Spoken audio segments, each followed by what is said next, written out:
ओ यार आज वरद नहीं पड़वानो आज तो मकाई वरवानी है ने मकाई वरवा એટલે મારે પહેલા ખાતર લાવવું પડે। હું એક કામ કરું પહેલા ખાતર લઈ આવું પછી મકાઈ વરવા।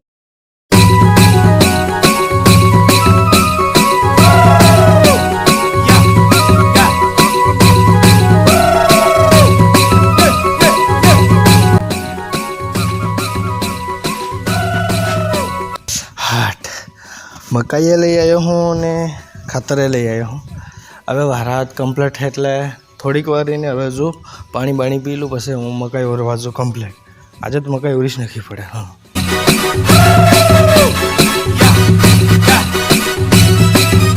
આજે મકાઈ મારે ગમે તે કંઈ નોર નાખવી પડે પણ મકાઈ વરવા મારે જણ 2-3 કરવા પડે। એક કામ કરે દે એક જણને ફોન કરવા દે ઈગો 2 જણ લઈને આવે તો કામ થઈ જાય મારે। हेलो हाले मारे मकाई वरवानी तू फटाफट आ हेड। हारो हो આવી ગયા। આવો બેસો હાટ આવી ગયા ને તમે। બીજું કશું નથી કરવાનું ખાલી આપણે હું ખાતર લઈ આવ્યો હું અને મકાઈ લઈ આવ્યો હું। આપણે ખાલી રોપવાની આજે તમારા આપવા જો તમને ખાલી 150 રૂપિયા આપી દઈશ। તમે કહો એટલા પૈસા આપી જાય। આજે આપણે મકાઈ રોપી જ દેવાની છે ગમે તે કઈ। હા આ તમારું કામ થઈ જશે ને? હા થઈ જશે બિંદાસથી ને? હા તો આપણે વાંધો નહીં આજે આપણે મકાઈ બધી રોપી જ દેવાની છે। ચલો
આજે આપણો રોપા મકાઈ હકાઈ આવી ગયો કમ્પ્લેટ. તમે 2 જણા આવી ગયા તો આપણે કામ થઈ ગયું. આજે ઓરવાનું કામ કમ્પ્લીટ થઈ ગયું. હવે કંઈ ટેન્શન નથી. હવે આપણે ફ્રી થઈ ગયા. હવે આપણે